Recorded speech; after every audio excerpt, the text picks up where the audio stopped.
Buenas tardes. Hoy, ¿por qué estoy de camisa? ¿Por qué estás de camisa, Manuel? Hoy es uno de los días más importantes del canal.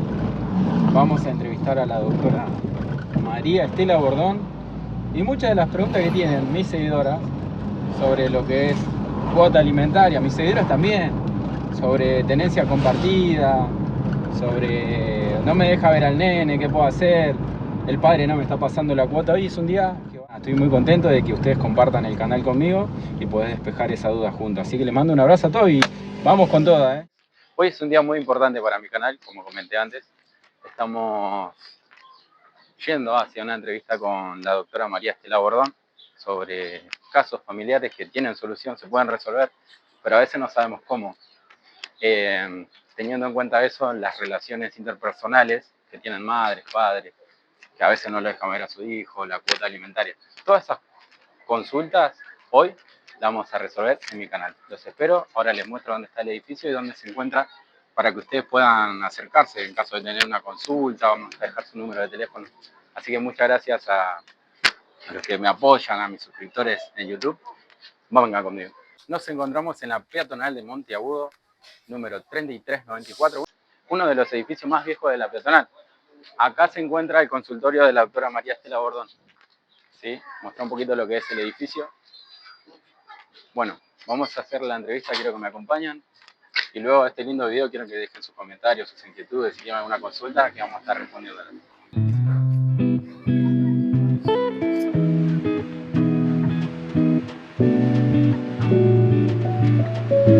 Bueno, nos encontramos en la oficina de la doctora María Estela Bordón sobre todas las dudas que tenían nuestros seguidores, la comunidad que se está creando, que es muy grande. Les mandamos un saludo muy grande a todos.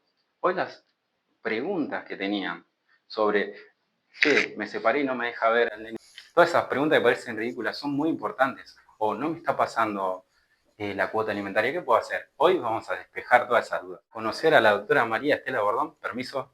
Oh, ¿qué tal? ¿Cómo le va, doctora? ¿Todo bien? Mucho Bienvenidos. Gusto. Les presento a mi comunidad, la doctora María Estela Bordón. Bueno, muchas gracias, bienvenidos a todos. Permiso. Sí, como no, tomen asiento. Bueno, doctora, como me había comentado años atrás, porque hemos tenido un caso en común, hace más de 20 años que se dedica a... Hace 21 años ya recibida y hace 21 años haciendo ejercicio de la profesión de manera independiente y bueno, también en otros trabajos como abogada en equipo técnico en la Dirección de Niñez aquí en Florencio Varela y también fui asesora parlamentaria en la Cámara de Diputados de la Nación. Esos dos trabajos que tuve siempre fueron complementarios, pero siempre estuve trabajando de manera independiente. Y después, obviamente, también incorporando otros trabajos, pero siempre de manera independiente. De manera independiente. Bueno, comentarle a la gente en comunidad que dónde está ubicado el lugar, dónde te pueden encontrar, cómo te pueden... Bueno, sí, para comentarles a la gente que nosotros trabajamos de manera telemática y de manera presencial. Si esto quiere decir que si quieren asesoramiento presencial, lo que pueden hacer es dirigirse a la oficina, que está en Monteagudo 3394, primer piso, oficina 3 en Florencio Varela, frente a la fuente que está sobre la peatonal Monteagudo, ¿sí? Ese es un dato muy preciso, la fuente de la peatonal. O sea, tienen que ir como para Frávega, frente a Frávega. Claro, exactamente, sí. Estamos en uno de los edificios más viejos de Florencio Varela, así que es un punto de referencia importante en el edificio Morenito. Ahí nos pueden encontrar de manera presencial. Pero la realidad también es que hoy los medios electrónicos, telemáticos, nos permiten que la gente pueda asesorarse de manera telemática también. Si esto es a través de una videoconsulta, la gente abona la consulta por medios electrónicos, se coordinan días y horarios para abordar la consulta y hacemos la videollamada y es como una consulta de manera presencial, nada más que a través de una pantalla. Es como si yo tuviera una consulta, pactamos, es decir, la llamo, le digo, ¿qué día puedo hablar? Es que estoy en el trabajo, no puedo acercarme, ¿cómo podemos hacer? no hay Tal cual. problema. Tengo clientes que me han propuesto lo siguiente: doctora, yo tengo en mi horario laboral de Claro. 12 a 1 el horario de almuerzo. ¿Podemos hacer la consulta de 12 a 12 y media? Perfecto. Y lo hacen desde su espacio De de manera trabajo. la más práctica posible. Lo más práctico, lo más Ok. cómodo para la gente. Nosotros vamos acomodando nuestras modalidades de trabajo para que la gente pueda asesorarse y que no se quede con la duda. Bueno, su profesión es directamente enfocada a lo que sería trámites familiares. Sí, en realidad es una rama del derecho. Es ¿sí? una rama del derecho. Exactamente, Ahí va. exactamente. Sí, el derecho tiene muchas ramas, hay ramas de derecho penal, derecho laboral. Bueno, yo me dedico Ok. casi exclusivamente a lo que es la rama del derecho de familia. ¿sí? También hago sucesiones, algunas cuestiones civil y algunos temas penales que derivan de delitos, de cuestiones de derecho de familia, que ahora en un ratito te voy a comentar de qué se trata. Perfecto, va enfocado no al 100%, pero sí a lo que es familiar. Totalmente, Bueno, totalmente, casi en un 100%. ¿Sabes que tengo una seguidora puntual que me hizo una pregunta para que se separó hace muy poquito? Bien.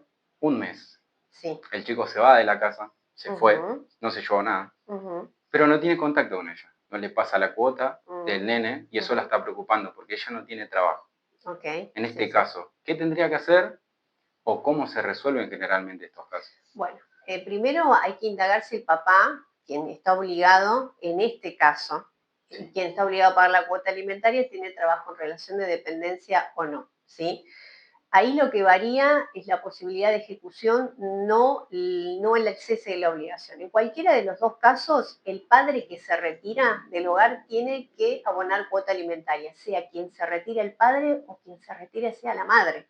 Si cualquiera de los dos tienen que abonar la cuota alimentaria. En estos casos específicos, lo que se suele hacer, lo que es más recomendable, es que vayan a ver un abogado, ¿sí? Y se inicie el proceso de alimentos, ¿sí? Lo que hace, si el papá tiene un recibo de sueldo, es que obviamente el proceso, ella puede percibir más rápido los alimentos. ¿Por qué? Porque dentro de lo que es el proceso, ni bien se inicia el expediente, se establece algo que llaman alimentos provisorios. ¿sí? Okay. Cuando hay un recibo de sueldo, lo que se hace es mandar un oficio, que es un informe desde el juzgado a la empleadora para que se retenga un porcentual que ordene el juez a los fines de que el chico durante el proceso pueda cobrar la cuota alimentaria y hasta tanto se establezca la cuota alimentaria definitiva. Entonces, la resolución es simple y es muy rápida. Los procesos de alimentos son procesos rápidos, ¿sí? Son rápidos porque obviamente lo que se reclama tiene que ver con un derecho del chico, que es el derecho a la alimentación. Obviamente. Ahora, ¿qué pasa cuando el papá no tiene trabajo? Que eso es una preocupación también. Claro. Las cuotas alimentarias se establecen igual. ¿sí? No está exento. No, jamás. Okay. Se establece en base al salario mínimo vital y móvil. ¿sí? El salario mínimo vital y móvil es lo que va a servir, digamos, de parámetro como para establecer el porcentual de la cuota alimentaria. ¿Qué pasa si el padre después de eso no cumple? Se puede demandar a los abuelos. ¿sí? O sea, es tan amplio, es tan amplio. Vamos a enfocarnos entonces. No está exento, en este caso, el padre. No tiene empleo en blanco. El segundo paso que tendría que hacer nuestra seguidora, ¿cuál sería? No, el primer paso, iniciar el proceso de alimento. El primer paso sería ese. Y después esperar a qué es lo que resuelve esperar la respuesta, porque obviamente eso ya no depende del abogado, sino de una parte. Claro, en realidad el proceso se inicia y se establecen los provisorios igual, aunque no se tenga recibo de sueldo, no importa, se establece en base a un salario mínimo vital y móvil, que es lo que está estableciendo los juzgados hoy por hoy, más o menos entre el 30 y el 40% del salario mínimo vital y móvil en concepto de cuota alimentaria provisoria, ¿sí? Del salario mínimo vital y móvil. Después se fija una audiencia donde se convoca a las partes para que se pueda llegar a un acuerdo en relación al porcentual. ¿sí? Y a veces se llega a un 60, un 70% del salario mínimo vital y móvil, a veces se paga un salario mínimo vital y móvil, un salario y medio, ese es el parámetro. ¿Por qué se toma esto? Porque el salario mínimo vital y móvil lo que hace es aumentar cada 3 meses. Entonces, obviamente, que el salario aumenta y la cuota se actualiza. Ahí va. ¿sí? Entonces, siempre va a ser para arriba. No va a tener que renegar con acercarse nuevamente, iniciar el proceso. No. Eso es de manera automática.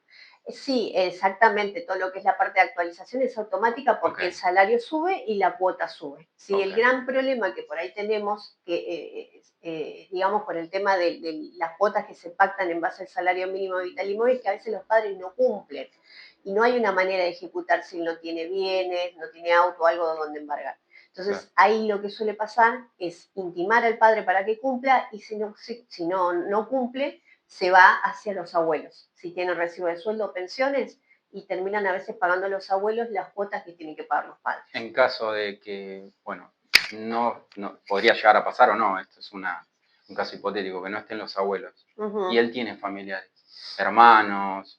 Sí, los tíos. Los tíos. Sí, también, sí, o sea, el tema de la cuota se alimentaria... trata siempre de que la criatura, en este caso sería la criatura, sí, esté cubierta, los alimentos estén cubiertos. Exactamente, y ahí hay algo que juega que es sumamente importante, el interés superior del niño, ¿sí? El interés superior del niño hace que el chico pueda percibir la cuota alimentaria del padre, de los abuelos, de los tíos, ¿sí? De cualquier, digamos, pariente dentro de lo que es cualquier vínculo que lo acerque al padre.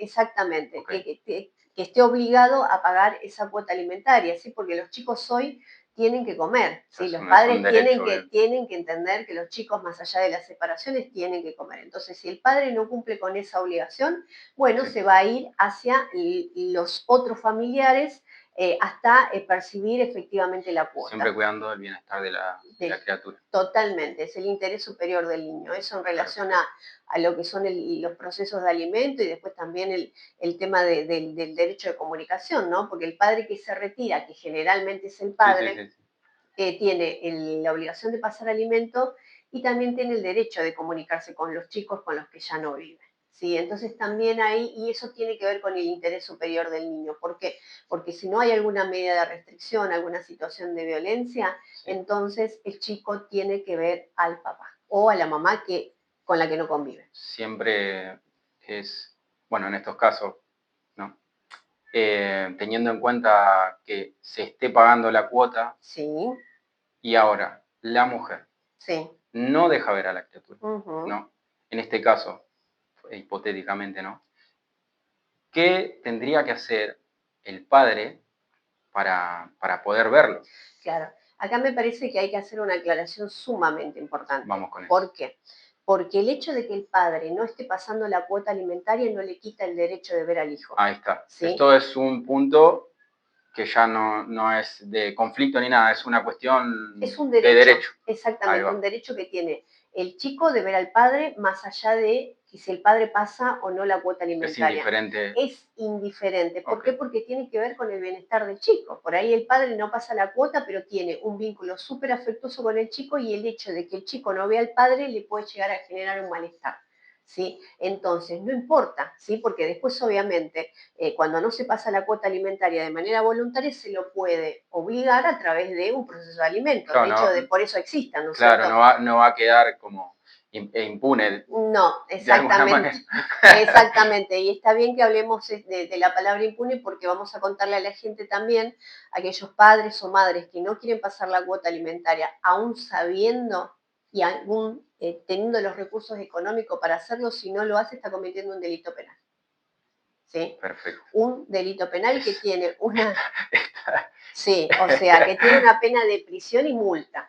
Bueno, vamos a tenerlo en cuenta. Sí. Bueno, vamos a terminar con el tema de... La visita, como me preguntaste, sí.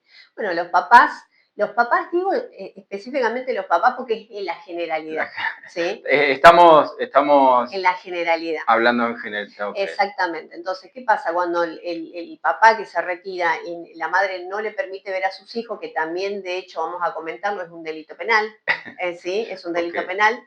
Se puede obviamente iniciar un proceso de comunicación con los hijos, ¿sí? Se llama así, antes lo que era el régimen de visitas, se llama hoy comunicación con los hijos.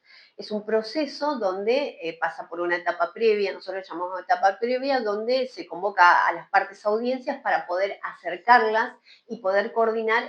Bueno, el tema respecto de los papás que no pueden ver a los hijos, tienen que iniciar un proceso de comunicación con los hijos, ¿sí?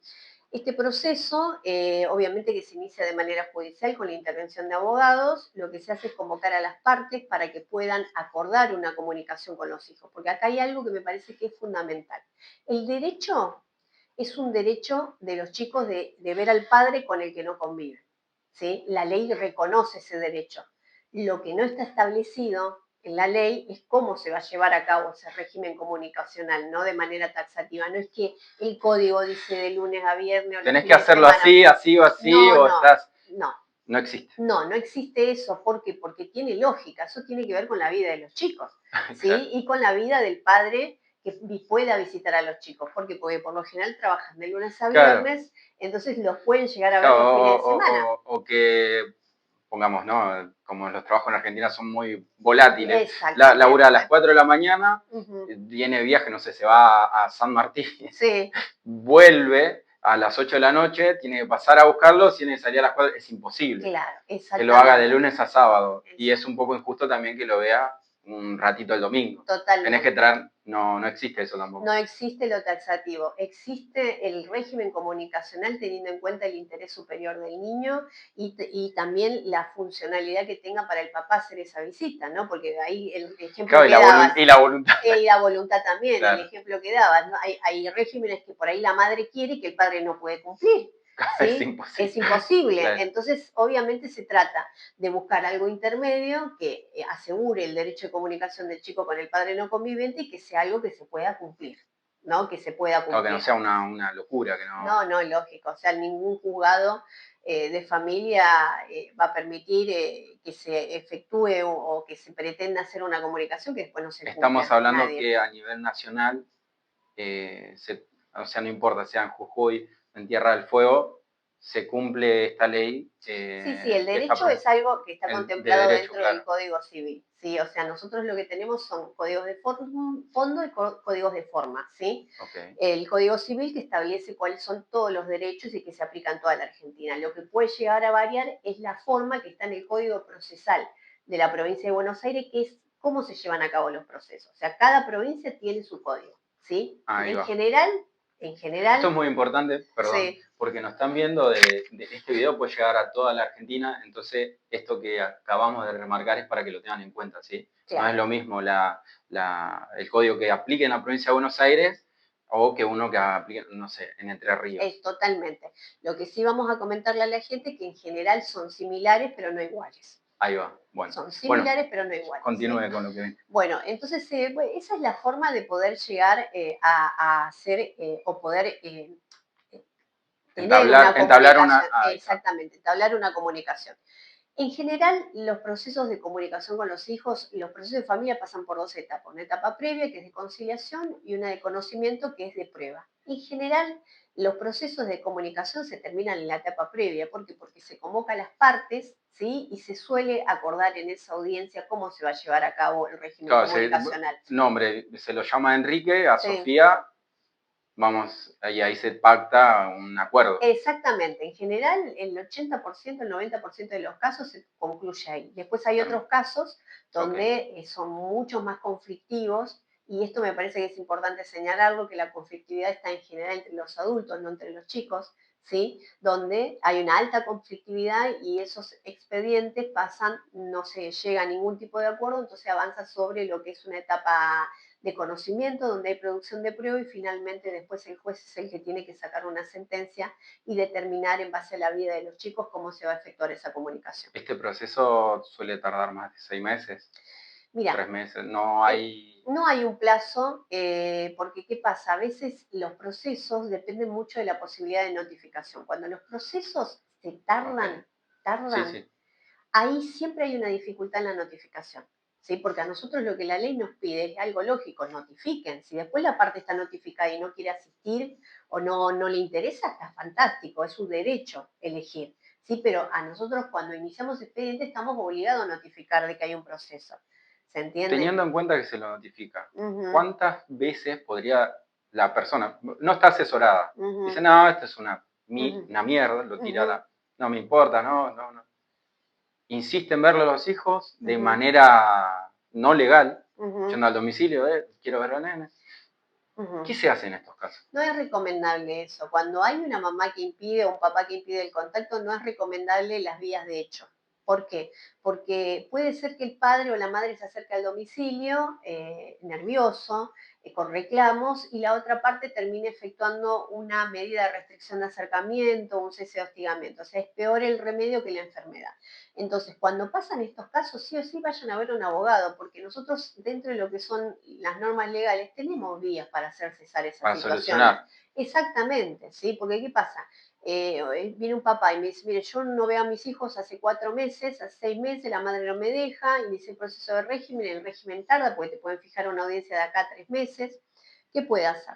Y bueno, lo que se puede hacer es iniciar una medida cautelar y pedir un régimen comunicacional provisorio. Urgente. Urgente, exactamente. Y en general los jueces lo fijan, ¿sí? Si no hay alguna medida de restricción o alguna cuestión, lo van a fijar. ¿Por qué? Porque justamente lo que buscan los juzgados de familia es resguardar el derecho de los chicos. Entonces, si hay un papá que quiere ver al chico y el juzgado va a colaborar para que eso pase. Ahí va. ¿Sí? Salvo que haya alguna situación de riesgo, ¿no? Pero en general son sumamente colaboradores, porque ese es el objeto que tiene la justicia de familia, es equilibrar y respetar ante todo el derecho de los chicos, más allá de las conflictividades entre los adultos. Siempre lo que va a pasar es que se va a dejar de lado, la justicia no mira la relación que tuvieron. Bueno, eso es muy importante. Bueno, retomemos sobre lo que decías de los derechos, ¿no? Ponele de los horarios que veníamos hablando, del padre, ¿no? Sí. ¿Cómo se resuelve eso?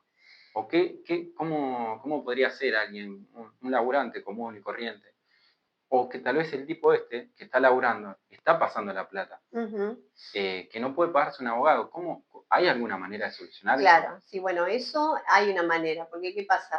Obviamente que quien tiene una capacidad económica puede ir a un abogado particular, hay un montón de abogados, sí, y los pueden patrocinar. Soluciona. Ahora, ¿qué pasa? Cuando la parte no tiene recursos económicos, hay lo que existe, por lo menos tanto acá, como para el padre como para la madre. Yo puse ejemplo, pero para me cuenta que estamos hablando en general. Sí.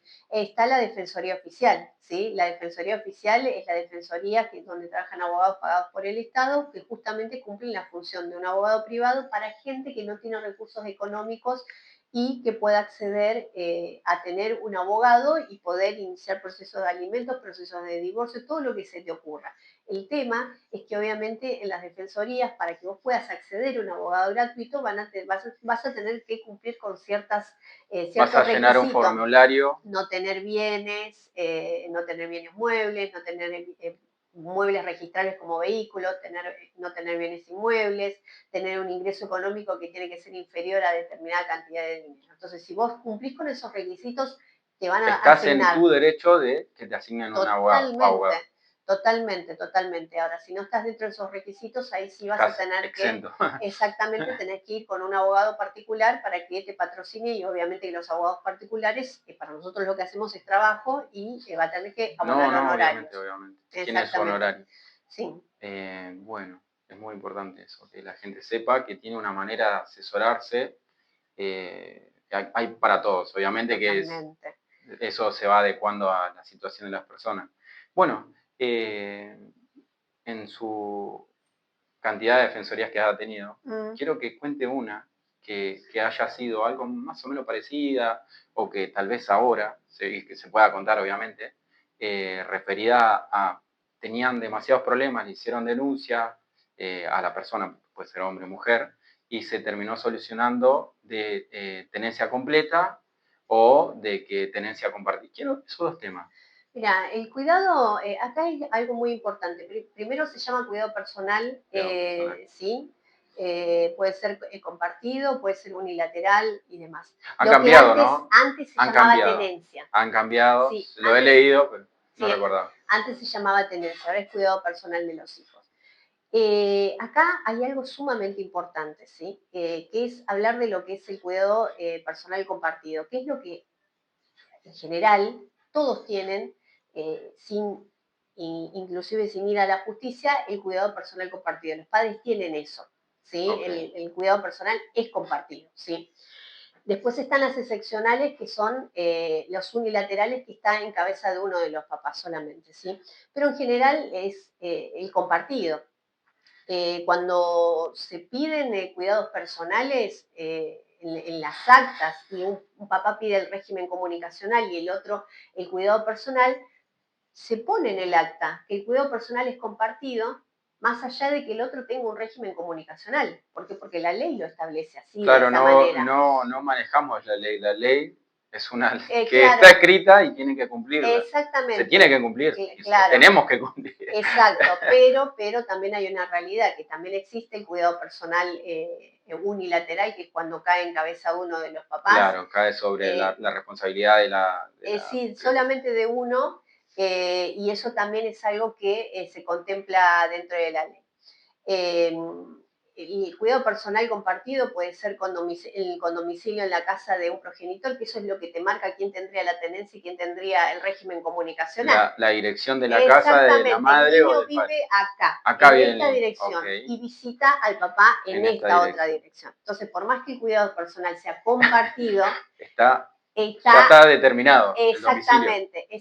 Y el domicilio es más o menos lo que, digamos, en términos informales o coloquiales, ¿viste? Dice, bueno, vos tenés la tenencia y él claro. Tiene el régimen comunicacional. Perfecto. ¿Por qué se establece esto? Porque tiene que ver también con cómo separan los padres que hacen regímenes comunicacionales en relación al cuidado de sus hijos. ¿Por qué? Porque suele pasar mucho que la madre, ¿sí? En la generalidad, la madre es la que lleva a los chicos a la escuela, los lleva, no sé, al pediatra, a cualquier todo, tipo de actividad. Todo, cualquier tipo de actividad. Y el padre los ve los fines de semana y le toca solamente, digamos, pasear a los chicos y verlos. Claro. Entonces, lo que entiende también el cuidado personal es que ambos papás, por más que uno tenga el régimen de visita y el otro, digamos, el cuidado personal, y las obligaciones sean las mismas. Por ejemplo, mira, la nena tiene que ir el sábado a danza. Llévala vos, es tu día de visita, llévala. Es decir, compartir. Claro, obligaciones. ¿Sí? Compartir obligaciones que tienen que ver con la crianza de los hijos, ¿sí? Claro. Es más, por ejemplo, el padre dice, bueno, mira, yo no puedo verla en la semana porque salgo a las 7 del trabajo. Bueno, mira, no sé, 7:30 tiene terapia. La podés llevar vos, llévala vos y traela otra vez a casa. Claro, porque mañana retoma actividad a la mañana. Exactamente, pero comparten las obligaciones. ¿Por qué? Porque si no queda en cabeza de uno de los papás solamente o de las mamás, en muchos casos, esta cuestión de tener que hacer todo. Malabares, hacer todo, como vos decís, para poder, digamos, cumplir con el cuidado y lo que implica, las actividades que implican en la cotidianidad de una crianza. ¿Viste? Entonces, creo que apunta el cuidado personal compartido va a eso. Por ese lado, digamos. Sí, ahí hay una cuestión también que me parece importante, porque eso me lo han preguntado mucho. Que han venido papás y me dicen, no, yo la tengo a la nena la mitad de la semana y la madre la tiene la mitad de la otra semana. Entonces la madre me está reclamando alimentos y no corresponde porque yo la tengo a la mitad. Ojo con eso, ojo con pensar que en realidad no corresponde el pedido de alimentos. ¿Por qué? Porque la justicia lo que tiende a mirar en esos casos es cómo es la condición económica de los padres, ¿sí? Si la mamá tiene una condición económica inferior al padre, entonces puede pedir una cuota alimentaria, ¿sí? ¿Por qué? Porque eso, de esa manera se equilibre. Claro, para solventar los gastos, alimentos. Totalmente. Diario de lo que necesite. Exactamente. Más allá de que también hay algo que hay que dejar en claro, es que la cuota alimentaria la deben los dos papás.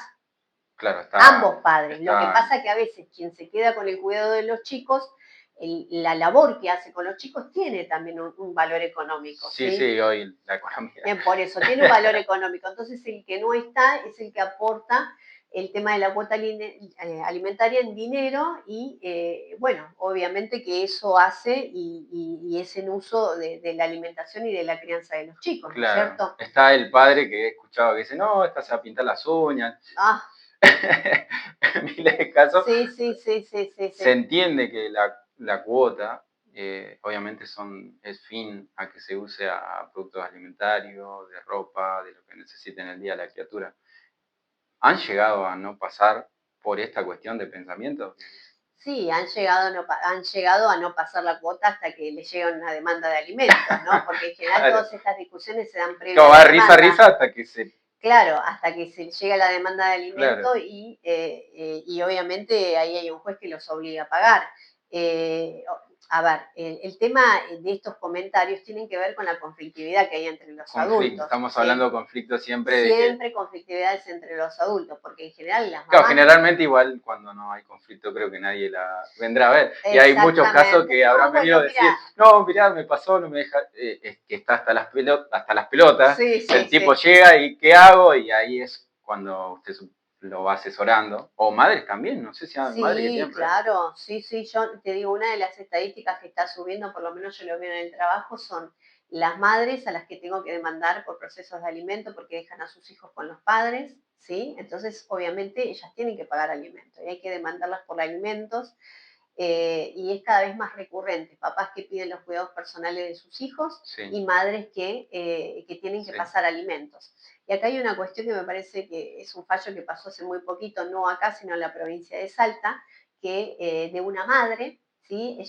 El padre se queda con la hija de 16 años, demanda por alimentos y el juzgado en una primera instancia establece una cuota alimentaria del 30%. ¿Qué hace esta señora? Apela a la resolución, que eso es su total derecho, pero alega algo que es totalmente... inválido. Sí, válido y fuera de lugar. Que dice que el juez de primera instancia no sacó la sentencia con perspectiva de género. Es decir, ¿qué es lo que se quiso decir detrás de esto? Yo soy mujer, ¿cómo van a obligar no pueden hacerme esto? ¿Por qué claro, ¿cómo puede ser? El juez no actuó con perspectiva... No sé, dejo afuera y me hago responsable de que no sean hija de puta.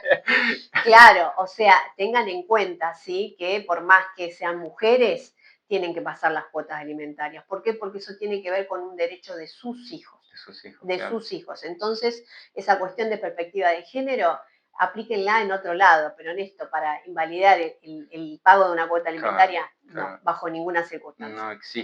No existe tal apelación. No, bajo ninguna circunstancia, ¿sí? El derecho de los chicos está y tiene que ser cumplido a rajatabla. Sí, por eso la ley es amplia. Acá lo que siempre, no importa sea hombre o mujer, hay una ley que se tiene que cumplir. Punto final. Punto final. ¿Por qué? Porque está en juego el interés superior de los niños. Ahí vamos, ¿qué es? Entonces, justamente eso es lo que se tiene en cuenta en todo proceso de familia donde hay chicos, donde hay reclamos, se tiene en cuenta el interés superior del niño. Sobre esa base... No hay manera de... Exactamente. Ahora, los conflictos entre los adultos a los juzgados no les importa mucho en la medida que eso no incida sobre la vida de los chicos, ¿sí? Porque, a ver, una de las cosas que dijiste muy claro es si no tienen problemas no vienen a ver un abogado, es real. Es real, entonces siempre vienen con una conflictiva familiar importante. ¿Qué es lo que le importa a los jueces? ¿Cómo están los chicos? Si los chicos están bien, si son felices con uno, con el otro, cómo hacer para que se respeten los derechos de los chicos y hacerlo mejor para ellos. Es lo que prima en el derecho de familia cuando hay chicos. Perfecto. Bueno, acá quedó claro todo lo que sería conflictividad no tan alevosa. Ahora, hubo violencia. ¿Cómo lo toma la ley para el que haya, porque puede haber sido hombre, mujer, que no sé, de repente, no sé, no quiere verlo más al tipo y empieza a violentarlo? O el tipo la empieza a violentar a la mujer. Sí. Tienen hijos de por medio. Lo inicia una parte, otra, ponga el ejemplo que quiera. Sí. Y vamos.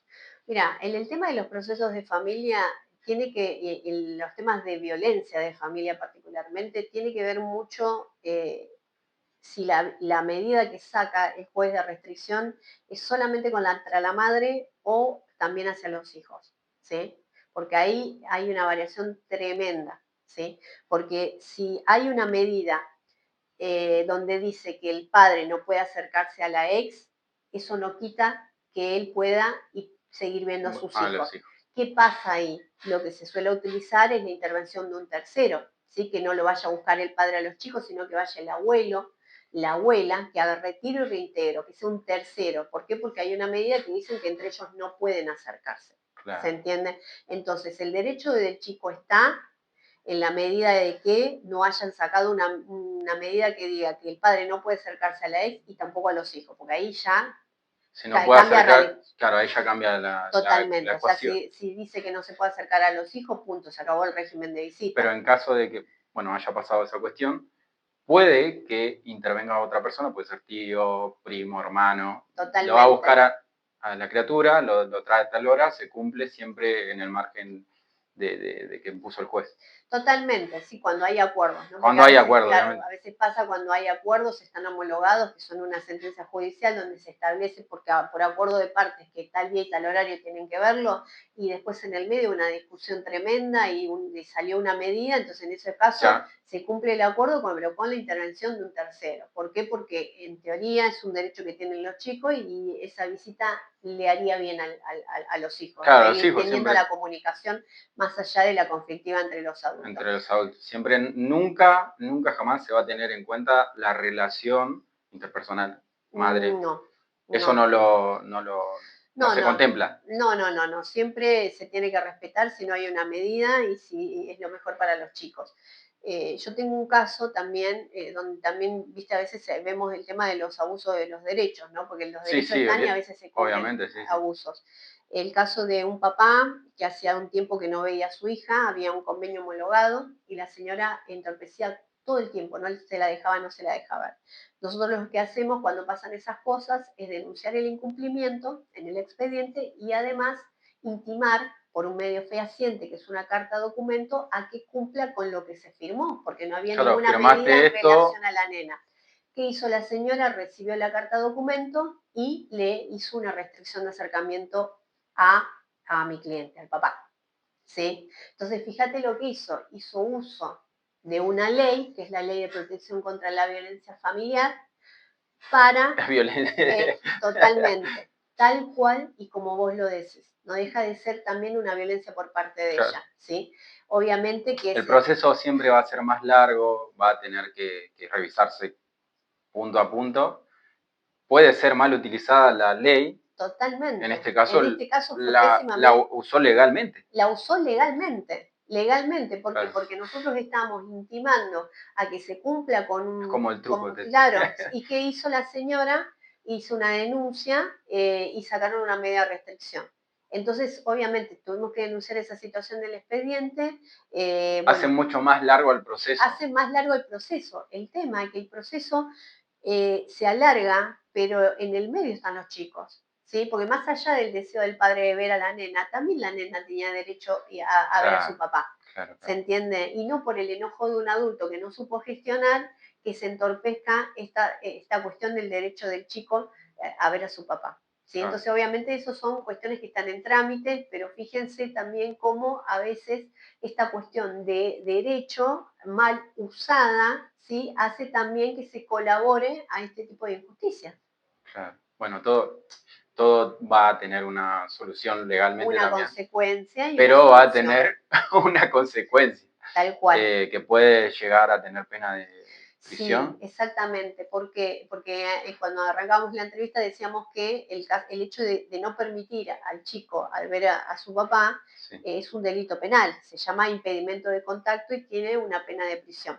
Vamos con eso. Sí, entonces, ¿qué pasa? A ver, la realidad es que se puede hacer la denuncia, que la denuncia se va a recepcionar, que la fiscalía va a intervenir, ¿sí? Son procesos que tienen importancia, que la justicia penal obviamente los toma, ¿sí? Porque tiene que tomarlo porque hay delito, pero son cuestiones que derivan mucho de cuestiones de derecho de familia. Entonces ahí cómo se manejan esas cuestiones es un poco más liviano o cómo se manejaría quizás un delito penal de otras características. Claro, se lo toma igual, sí. Se lo ve, se lo revisa. Sí, de manera liviana. De manera liviana. ¿Por qué? Porque en general la justicia natural o la rama natural para resolver estas cosas es la justicia de familia. Claro. ¿Sí? Es la justicia de familia. Uno va al fuero penal ya cuando hay 70.000 digamos, incumplimientos y ya está totalmente demostrado. Es la última instancia que llegan Es la última instancia, claro. exactamente, exactamente. Pero bueno, también es importante que se sepa que el no dejar ver a tus hijos, a su papá o a su mamá, es un delito penal que está contemplado dentro del Código Penal. Y no pasar la cuota alimentaria también es un delito penal. Eso es un delito que puede llegar a tener prisión. Sí, también, claro, sí, que aquellos padres que pueden pasar una cuota alimentaria o a veces se generan insolvencia también, ¿viste? Para no pasar la cuota alimentaria, bueno, eso también constituye un delito penal, es incumplimiento de los deberes de asistencia de familia y está contemplada dentro del Código Penal. Así que ojo con eso, ojo. Muy bien, muy bien. Bueno, algo que quieras recalcar, remarcar, Sí. Contarle a nuestra comunidad. Sí, lo que me parece importante remarcar es que ante cualquier situación legal o duda legal, asesórense, ¿sí? Pero asesórense con un profesional. Sí, hoy por hoy. Claro, mi tía me dijo que. Claro, mi abuela me dijo no. O me ha no pasado, bueno, mi hijo está estudiando Derecho y me dijo que. Me acuerdo una vez que me trajeron una carta de documento que tuve que contestar después y la carta de documento la había redactado un estudiante de Derecho, primer año, segundo año. Entonces era por el delito de usurpación. Entonces en la carta de documento utilizaba un término fuera del lugar, fue ocupa, ¿viste? O alguna cosa así. Entonces, claro, ¿viste? No está permitido. No, a ver, por eso, justamente. La diferencia entre un profesional y un no profesional hace la diferencia. Hace la diferencia. Sin dudas, en las intimaciones extrajudiciales y por supuesto también en la resolución de temas legales, claro. En los procesos judiciales. ¿Sí? Sí, entonces yo creo que el mejor mensaje que le puedo dar hoy a la gente es que ante cualquier duda legal que tengan, asesórense con un abogado, siempre, siempre. Es lo mejor que pueden hacer. Porque les va a sacar dudas, van a evitar conflictos, van a poder resolver de antemano algunas cuestiones, claro. ¿Sí? Entonces lo mejor, es el mejor consejo que les puedo dar. Ante cualquier duda, consulta a su abogado. No sería ante cualquier duda consulta farmacéutico, sino el mejor remedio sería venir con el profesional. Totalmente. A despejar cualquier duda. Cualquier tipo de duda, sí.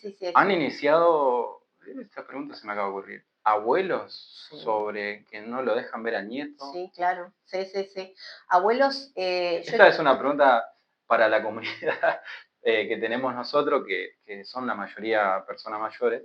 Así que esta es una pregunta que le hago para ustedes, así que van a tener respuesta. Si no lo dejan ver sus nietos, acá tienen la respuesta. Exactamente, si el chico tiene un vínculo afectivo con los abuelos, se va a poder fijar una comunicación con los abuelos. A mí me ha tocado patrocinar abuelos pidiendo comunicaciones y me ha tocado patrocinar abuelos. ¿Se han acercado abuelos? Sí, y me ha tocado abuelos también que tienen que pagar la cuota alimentaria porque el hijo de ellos no cumple. No cumple. Exactamente, me tocó y los abuelos hoy están pagando de su sueldo la cuota alimentaria que debería pagar el hijo. El padre.